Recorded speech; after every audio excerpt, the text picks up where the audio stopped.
चलिए सवाल जवाब का सिलसिला शुरू करते हैं। संतराज यादव जी का सवाल है, वो तीन स्टॉक्स के बारे में आपसे पूछते हैं। एक है एसबीआई, दूसरा है एलटीएफ, एल&टी फाइनेंस, दूसरा है पिरामल फार्मा। किस लेवल पर खरीद सकते हैं?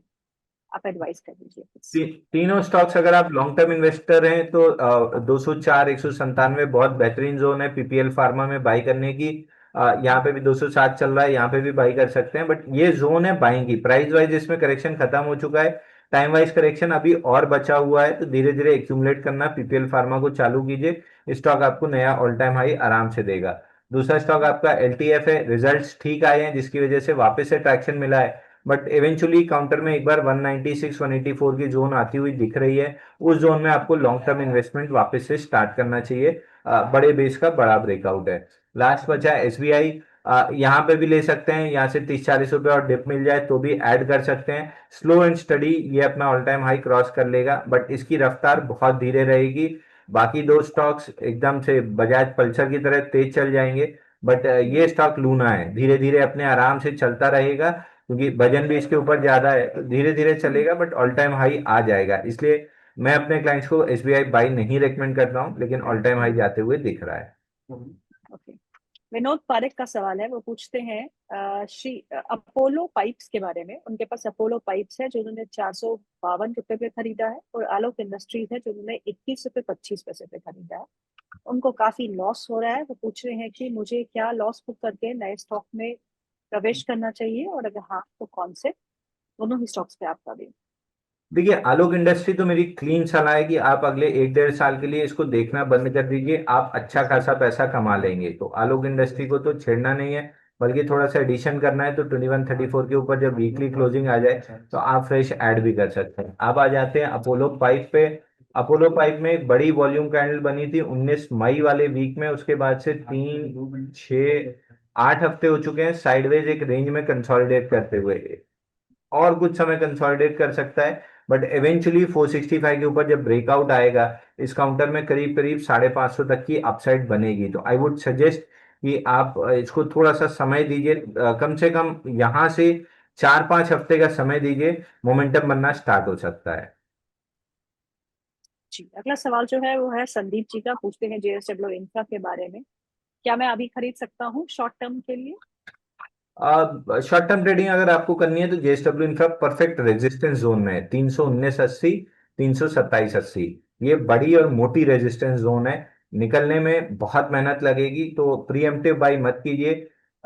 276 327 की रेंज है, लोअर एंड से चल के अपर एंड आया है और लंबा कंसोलिडेशन हो चुका है। फ्रेश बाइंग मोमेंटम के लिए अगर आपको करना है तो 328 के ब्रेकआउट के बाद कीजिएगा, तब ऑल टाइम हाई 360 35 का आराम से निकलेगा। 399 तक ये काउंटर जाएगा। तो आई बिलीव आप ट्रेडिंग के लिहाज से पूछ रहे हैं, तो महंगा खरीदिए 328 के ऊपर, और महंगा बिकेगा 360 रुपए के आसपास तक। जी। अगला सवाल जो आज ये भी बता दूं कि जेएसडब्ल्यू इंफ्रा के आज नतीजे भी हैं, तो नतीजे पे भी ध्यान रखिएगा। अगला सवाल जो है वो है समीर आबिदी का। वो पूछते हैं त्रिवेणी टर्बाइंस के बारे में। त्रिवेणी टर्बाइन और एचपीएल में स्टॉप लॉस क्या रखेंगे, और कॉनकॉर्ड इन्वायरो अभी खरीद सकते हैं? कॉनकॉर्ड एनवायरो, देखिए कॉन्कॉर्ड एनवायरो अगर आपको बाई करना ही है तो फिर आपको बाई करना चाहिए जब इस पे कम से कम वीकली का स्विंग हाई 660 रुपए निकले। फिलहाल करंट मार्केट प्राइस से बाई नहीं बन रहा है, स्ट्रक्चर ठीक ठाक डेवलप्ड है, बट 660 के ऊपर टिका तो ही तेजी बनेगी। उस जोन में अगर फेलियर करा तो लंबी डाउन मूव खुल सकती है। तो दोनों साइड के पैटर्न बना रहा है, 660 निकलता है तो बुल्स विनर बन के इमर्ज होंगे, तब आप भले बाई कर सकते हैं। एचपीएल इलेक्ट्रिक में आपका स्टॉप लॉस बनेगा 555 का क्लोजिंग बेसिस पे। अगर फ्रेश बाई करना है तो कहीं से भी साइंस ऑफ रिवर्सल बने 615 के ऊपर तो फ्रेश बाई बनेगा। त्रिवेणी टर्बन आपको याद होगा, आप ही के शो पे मैंने बाई रिकमेंड करना स्टार्ट किया था फ्राइडे 4 जुलाई 2025 से 640 के अराउंड। वहां से ठीक ठाक स्टॉक बढ़ गया है, 675 तक का हाई बना है। अब कॉस्ट पे स्टॉप लॉस ले लेना चाहिए, और टारगेट 723 रुपए जो पहले दिया था वही अभी भी बना हुआ है। ओके। पवन कुमार जी का सवाल है, वो पूछते हैं त्रिवेणी इंजीनियरिंग के बारे में। 465 के भाव पे उन्होंने खरीदा है, आपसे पूछ रहे हैं कि होल्ड करें, बेचें या एवरेज करें। देखिए, जिस हिसाब से पिछले 20-22 सेशन में एकदम छोटी छोटी नैरो रेंज कैंडल्स के साथ ही नीचे आया है, अगर ये स्टॉक लास्ट स्विंग आई 380 रुपये 50 पैसे के ऊपर टिक जाता है तो एक तगड़ी बाउंस बैक बनेगी 410 रुपए तक। बस इतना ही ट्रेड इसमें बन रहा है, इसके ऊपर अभी फिलहाल नहीं बन रहा है। और इनकी खरीद जो है वो 465 पे है, बहुत। 380 रुपए के ऊपर अगर एवरेज करते हैं इस हिसाब से कि 410 415 की रेंज में आप ब्रेक इवन आ जाए तो बहुत बेहतर रहेगा। अगला सवाल जो है वो सायंट पे है। सायंट के बारे में बताइए प्लीज। 80 शेयर है उनके पास, 1340 के भाव पे उन्होंने खरीदा है। देखिए, साइन कंप्लीटली मोमेंटलेस काउंटर है, इसमें अर्निंग्स भी आने वाली है, रिजल्ट मेरे ख्याल से थर्सडे 24 जुलाई को आना है। अगर रिजल्ट ठीक ठाक रहे तो 1368 1445 के टारगेट्स के लिए स्टॉक चल देगा। एक्सपेक्टेशन जिस हिसाब से आईटी के आए हैं, मेरे को बहुत अच्छी कोई एक्सपेक्टेशन नहीं है। अगर कुछ भी लफड़ा होता है रिजल्ट में और 1260 रुपये टूटता है तो मेजर सपोर्ट 1104 रुपये पे है। मंटू का सवाल है, पूछते हैं कि मैंने अंशु सर के रिकमेंडेशन पे काइटेक्स गारमेंट खरीदा था 150 शेयर एट 288। मुझे क्या करना चाहिए, प्लीज सजेस्ट। देखिए, आई गेस 288 मैंने रिकमेंड किया था। 300 रुपए के ऊपर जब टिकना स्टार्ट करे तब काइटेक्स बाई करना है, 288 पे बाई नहीं करना है। आप ले चुके हैं तो आपका स्टॉप लॉस भी 272 क्लोजिंग बेसिस का था जो कल कट चुका है, तो एग्जिट कर लेना चाहिए। इस स्टॉक में जब 300 रुपए के ऊपर सस्टेनेबल क्लोजिंग आएगी उसके बाद ही तेजी आएगी। तो अगर मैं कोई लेवल बता रहा हूँ तो बहुत ध्यान से सुनिए, 300 के ऊपर क्लोजिंग आती है तो बाई बनेगा। आस्था अग्रवाल का सवाल है, very good afternoon Anshu sir. मेरे पास जेके टायर को करंट लेवल पे फ्रेश एंट्री के लिए खरीद सकते हैं। नहीं लग रहा है। जेके टावर 396 का अपना हाई मतलब रेजिस्टेंस पे आया था, वहां से हैंडल डेवलप करने आया था जो कि फेल हो रहा है। फिलहाल मेजर सपोर्ट 340 के अराउंड है, 340 टूटने के बाद बड़ी डाउनसाइड ओपन होगी। जब तक 340 प्रोटेक्टेड है मे बी ये 340 टेस्ट करने के बाद वापस से एक अटेम्प्ट ले ऊपर जाने की। तो अभी जो जितना पैटर्न अवेलेबल है, वीकनेस लग रही है, 340 आराम से आ सकता है, उसके टूटने के बाद बड़ी डाउनसाइड खुलेगी। अगला सवाल जो है वो है जसवीर का। पूछते हैं तीन स्टॉक्स के बारे में। एक नाल्को 201 में खरीदा है, रैलिस 355 में खरीदा है, केएनआर कंस्ट्रक्शन 282 में खरीदा है। 3 महीने तक होल्ड कर सकते हैं, क्या करना चाहिए। देखिए, केना कंस्ट्रक्शन में तो एकदम कोई मोमेंटम नहीं है पिछले 3 महीने से। मार्च में जो एक लास्ट रैली बनी थी छोटी सी 249 तक, उसके बाद से कंप्लीटली साइडवेज है। इस स्टॉक में अगर मोमेंटम बनना भी है तो 249 250 जोन निकलने के बाद बनेगा, जो निकालने में इसको पसीने आ जाएंगे। तो फिलहाल 3 महीने में मेरे को नहीं लग रहा है इसमें कोई बड़ी मूव आएगी।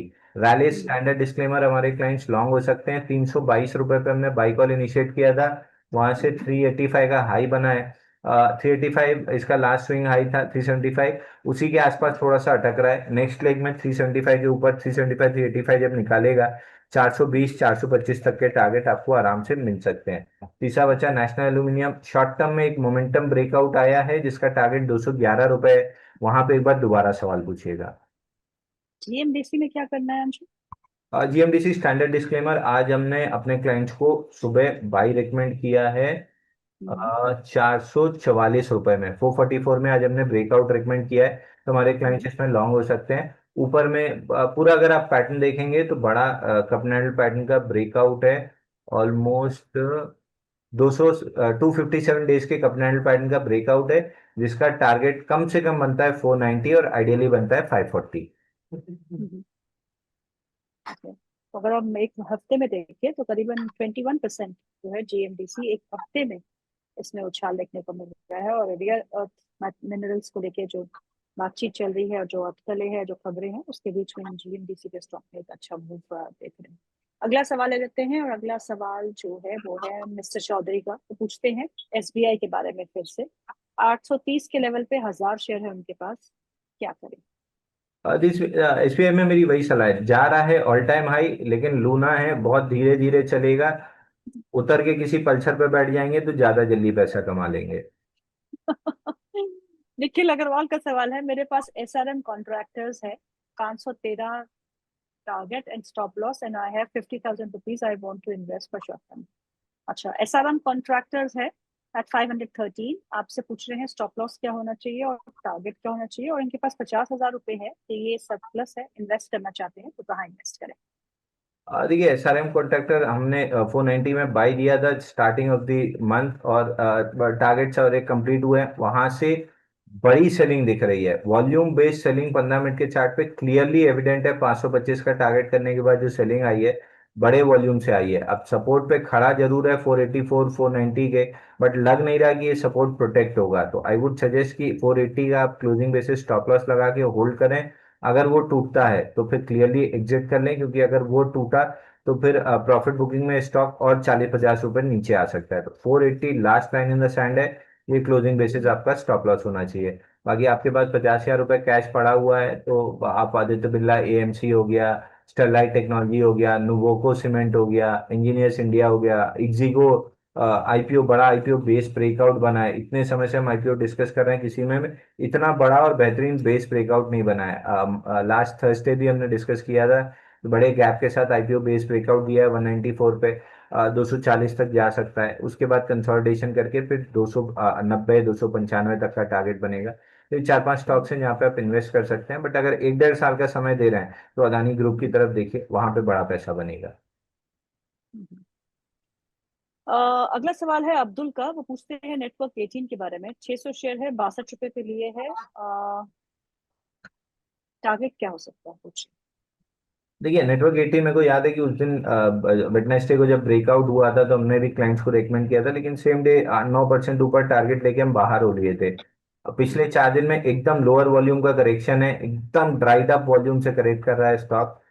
ये आइडियल होता है नए ब्रेकआउट के लिए। तो स्टॉक में जिस भी दिन ओपन लो के साथ चले और 6150 निकाले, आप आराम से इसको बाई कर सकते हैं। ऊपर 77.45 तक के टारगेट मिल सकते हैं।